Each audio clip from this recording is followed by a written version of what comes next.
안녕하세요. 책 읽는 보라입니다. 오늘은 조반니 보카치오의 데카메론 중에서 네 번째 날, 세 번째 이야기 읽어드리겠습니다.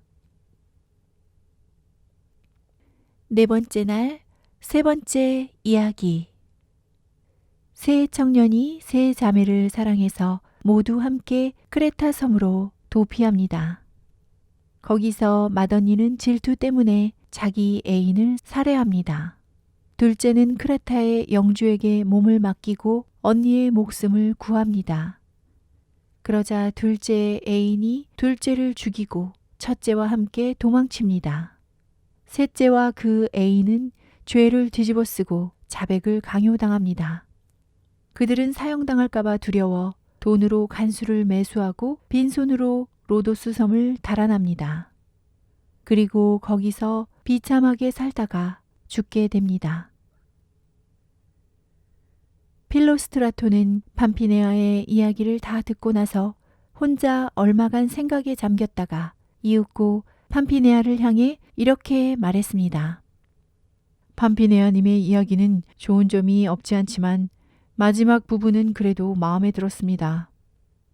처음 부분에 웃기는 장면들이 너무 많았는데 아무래도 그게 없었더라면 더 좋지 않았을까 생각됩니다. 그러고는 라우레타 쪽으로 몸을 돌려 말했습니다. 부인, 가능하시다면 이번에는 좀 더 적절한 얘기를 해주시죠. 라우레타는 웃으며 말했습니다. 연인들이 불행한 결말에 이르기만을 바라시다니 너무 잔인하시군요. 하지만 좋아요. 왕의 뜻에 따라서 세상의 연인들이 사랑을 제대로 즐겨보지도 못하고 똑같이 불행에 빠진 이야기를 들려드리죠. 이렇게 말하고 라우레타는 이야기를 시작했습니다. 젊은 부인들이여, 여러분들도 잘 아시다시피 나쁜 짓을 하면 반드시 그 짓을 한 당사자에게 가장 큰 고통이 따르고 때로는 다른 사람들에게도 불똥이 될 수 있죠. 하지만 고삐를 느슨히 했을 때 우리를 가장 위험에 빠뜨리는 것은 바로 분노입니다. 분노는 갑작스럽게 맛본 슬픔에서 솟아오르는 돌발적이고 예의치 않은 충동, 바로 그거예요. 분노는 이성을 완전히 추월하고 정신의 눈을 덮어버리며 우리 영혼을 광포한 격정으로 몰아넣죠. 그리고 사람마다 다소 차이는 있겠으나 남자들에게도 종종 일어나는 모양이지만 여자들에게 더 큰 폐해를 일으킨답니다. 여자들에게서 분노의 불은 비교적 가볍게 시작하지만 더 뜨겁고 억제할 수 없을 만큼 격렬하게 타오르기 때문이죠. 어찌 보면 놀라운 일도 아니지요. 잘 생각해보면 불은 그 본성상 딱딱하고 무거운 것보다는 가볍고 부드러운 사물에 더 잘 붙으니까요. 게다가 우리는 남자분들은 언짢게 여기지 마시기를요. 남자들보다 훨씬 더 섬세하고 유연하잖아요.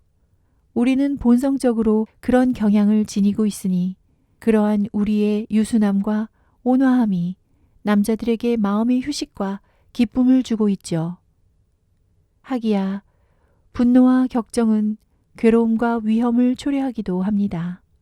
그래서 앞서도 말씀드렸듯이 우리가 더 강한 의지로 분노를 조절할 수 있도록 한 사람의 분노로 인해 세 청년과 그 애인들의 사랑이 행복에서 불행으로 떨어진 이야기를 이제 들려드리려 하는 겁니다.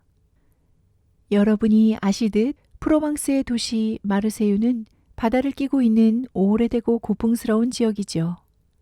오늘날에는 다 사라지고 없는 갑부들과 대규모 무역상들이 옛날에는 많이 살았어요. 프로방스의 알비시를 중심으로 12세기에서 13세기에 일어난 기독교 이단 알비파와 십자군이 전쟁한 13세기 이후 프로방스가 몰락한 것과 관계가 있습니다. 가문은 평범했으나 신심이 깊은 훌륭한 상인으로 토지와 돈으로 말하면 견줄 자가 없었어요. 그는 부인과 사이에 자식을 여럿 두었죠. 먼저 딸을 셋 낳았는데 아들들과 나이 차이가 많이 났어요.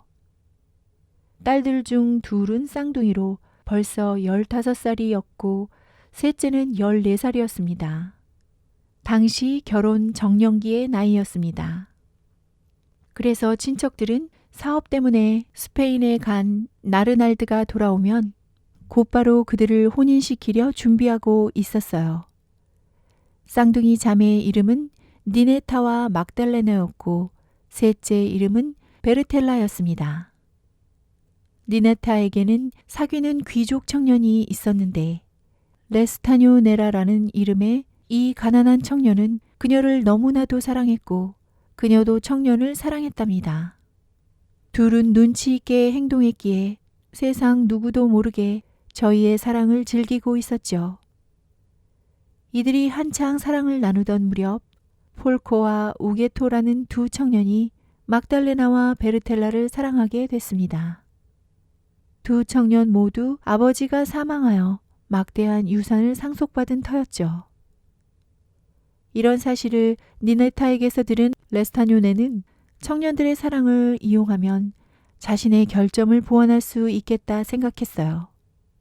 그래서 그들과 서둘러 친분을 쌓은 뒤 하루는 이쪽을 하루는 저쪽을 때로는 둘 다를 데리고 함께 연인들을 만나곤 했답니다. 그리고 청년들과 꽤 가까운 친구가 됐다고 생각되자 하루는 그들을 집에 불러 이렇게 말했어요. 여보게들, 내가 자네들에게 품고 있는 애정만큼이나 우리의 우정도 깊으리라 확신하네. 내가 나 자신을 위해 애쓰는 만큼 자네들을 위해서도 애를 쓰니 말일세. 이제 자네들을 사랑하는 마음에서 제안을 하나 하겠네. 자네들이 보기에 최선이라 생각되는 걸 나와 함께 해보면 어떻겠나. 자네들 말에 거짓이 없다면 자네들 평소 행동에서 알게 된 대로라면 자네들은 두 자매를 열렬히 사랑하고 있지 않은가. 나는 니네타를 사랑하고 있고 해서 말인데 자네들이 동의해 준다면 달콤하고 즐거운 결과를 가져올 만한 방도가 하나 있네. 바로 이걸세. 자네들은 대단한 부자들이지만 나는 그렇지 않지. 그러니 자네들의 재산을 하나로 모으고 다시 셋으로 나눠 가진 뒤에 우리가 가고 싶은 세상 어디론가 떠나서 세 자매와 아늑한 생활을 하면 어떻겠나. 물론 세 자매에게도 아버지 재산의 상당 부분을 갖고 우리가 가고자 하는 곳으로 함께 가자고 할 생각이네. 이렇게 하면 우리 세 형제처럼 함께 각자의 인생을 즐기며 세상 누구보다 행복한 남자로 살아갈 수 있지 않겠나? 그런 삶을 즐기느냐 포기하느냐는 자네들이 어떤 결정을 하느냐에 달려있네. 두 청년은 너무나도 사랑을 불태우고 있었기에 사랑하는 여자들을 가질 수 있다는 말에 오래 주저하지 않고 마음을 정했어요. 그리고 어디로 가든 자기들은 그의 말을 따를 준비가 되어 있다고 말했죠.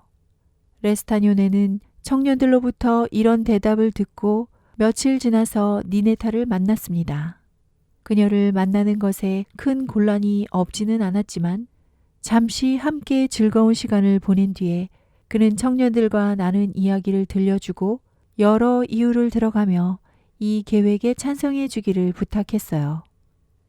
니네타 역시 레스타뇨네의 이상으로 남의 눈치 보지 않고 그와 살고 싶어 했으니 별로 어려운 일은 아니었죠. 그녀는 그 계획이 마음에 들며 동생들도 자기가 무엇을 바라든 따라줄 것이라고 쾌활하게 대답했어요. 뿐만 아니라 필요한 일들을 될 수 있는 대로 빨리 추진했으면 좋겠다고 말했죠. 레스타뇨네는 자기 애가 곧바로 실행에 옮겨지기를 학수고대하던 두 청년을 다시 만나 여자들 쪽 일도 잘 됐다고 전했어요. 그들은 갈 곳을 크레타 섬으로 정하고는 장사를 하러 간다는 구실로 가진 재산의 일부를 팔고 또 그 밖에 다른 것들을 돈으로 바꿨어요. 또 쾌속선도 한 척 구입했고요. 그렇게 비밀리에 모든 준비를 마치고 약속한 날이 오기를 기다렸죠. 한편 동생들이 바라는 바를 잘 알았던 니네타가 달콤한 말로 부추긴 덕분에 자매들도 그날이 오기를 안절부절 못하며 기다렸어요. 이윽고 밤이 되어 배에 오를 시간이 되자 세 자매는 아버지의 금고를 열어 엄청난 액수의 돈과 보석을 꺼내 들고 가만히 집을 빠져나왔습니다. 그리고 미리 약속한 대로 자기들을 기다리던 세 여인과 합류했어요. 그들은 조금도 지체하지 않고 배에 올라 아무 곳에도 정박하지 않은 채 돛에 날개를 단 듯 내달려 다음날 저녁에 제노바에 도착했답니다. 거기서 이 새로운 연인들은 처음으로 사랑의 기쁨과 쾌락을 맛보았죠. 그리고 필요한 것들을 배에 실은 뒤 바로 떠났는데 항구에서 항구를 거쳐 여드레 만에 아무런 방해도 받지 않고 크레타에 도착했습니다. 그곳에서 그들은 넓고 아름다운 땅을 사들였고 칸디아 아주 가까이에 호화롭고 쾌적한 저택들을 지었어요. 많은 하인들을 거느리고 개와 새, 말들을 기르며 흥겹게 잔치를 벌이고 사람들을 초대하며 마치 고관대작이라도 된 듯 세상에서 가장 행복한 사람들처럼 살기 시작했던 거예요. 그런데 아무리 좋아하는 것이라도 너무 많이 갖게 되면 몰리는 법인지 드디어 문제가 터지고 말았네요. 니네타를 너무나 사랑하던 레스타뇨네가 걱정 없이 그 사랑을 즐길 수 있게 되자 실증을 내기 시작하더니 결국 사랑이 식어버린 거예요. 그런 와중에 그는 어느 연회에서 만난 그곳 처녀에게 반하고 말았죠. 온갖 방도를 동원하여 아름답고 고상한 그 처녀를 따라다니고 여왕 모시듯이 하는 것이었어요. 이를 눈치챈 니네타는 질투의 화신이 되어 그를 한 발자국도 못 나가게 했고 갖은 투정과 징징거리는 소리로 그와 자신을 끔찍하게 괴롭혔답니다. 세상 일이란 과하면 시들해지는 법이고 바라는 것을 제지하면 더 간절해지기 마련이죠. 니네타의 징징거리는 소리는 레스타뇨네의 새로운 사랑에 더욱 불을 지폈어요. 레스타뇨네가 실제로 여자의 사랑을 얻었는지 아닌지는 모르지만 어쨌든 시간이 흐르면서 니네타는 그들이 사랑을 이루었다는 얘기를 듣고 이를 그대로 믿어버리고 말았답니다. 니네타는 깊은 절망에 빠졌고 광기를 일으킬 만큼 심한 분노에 사로잡혔으며 극심한 분노로 이성을 잃었어요. 지금까지 레스타뇨네에게 품고 있던 사랑이 매서운 증오로 변한 거죠. 그리고 자기가 받은 치욕을 레스타뇨네의 죽음으로 갚아주리라 생각하게 되었답니다. 그래서 니네타는 독약을 잘 제조한다고 알려진 그리스 노파를 오게 해서 선물을 주고 약속을 하여 치명적인 동물을 만들게 했어요. 그리고 누구와도 상의하지 않은 채 어느 날 저녁 더위에 지쳐 방심하고 있던 레스타뇨에게 먹였어요. 동물의 효과가 대단했던지 다음날 아침이 오기도 전에 그는 죽어버리고 말았답니다. 그가 동물로 인해 죽은 줄 몰랐던 폴코와 우게토 그리고 그들의 애인들은 그 소식을 듣고 니네타와 함께 펑펑 울면서 정중하게 장례를 치러주었습니다. 그런데 우연히도 며칠 후 니네타에게 동물을 만들어준 노파가 다른 나쁜 짓을 하다 붙잡히고 말았어요. 노파는 고문을 받으며 여죄를 추궁당하던 끝에 이 사실을 상세하게 자백하고 그 결과에 대해서도 소상히 털어놓았어요. 크레타의 영주는 이 사실을 드러내지 않고 어느 날 밤 비밀리에 폴코의 저택을 포위하고는 어떤 소동이나 저항도 없이 니네타를 체포했죠. 그리고 원하던 대로 레스타뇨네의 죽음에 관한 진상을 즉시 알아냈어요.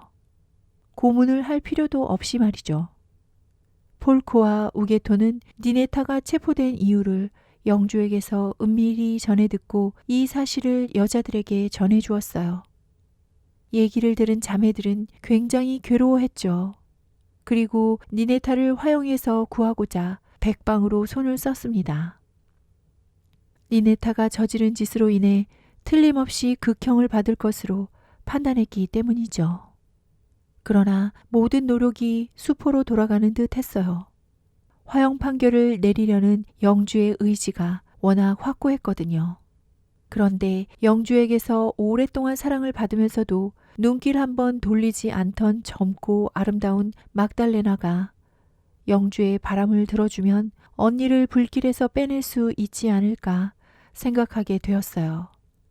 그래서 신중한 심부름꾼을 보내 2가지를 해주신다면 어떠한 명령도 따르겠노라고 전하게 했어요.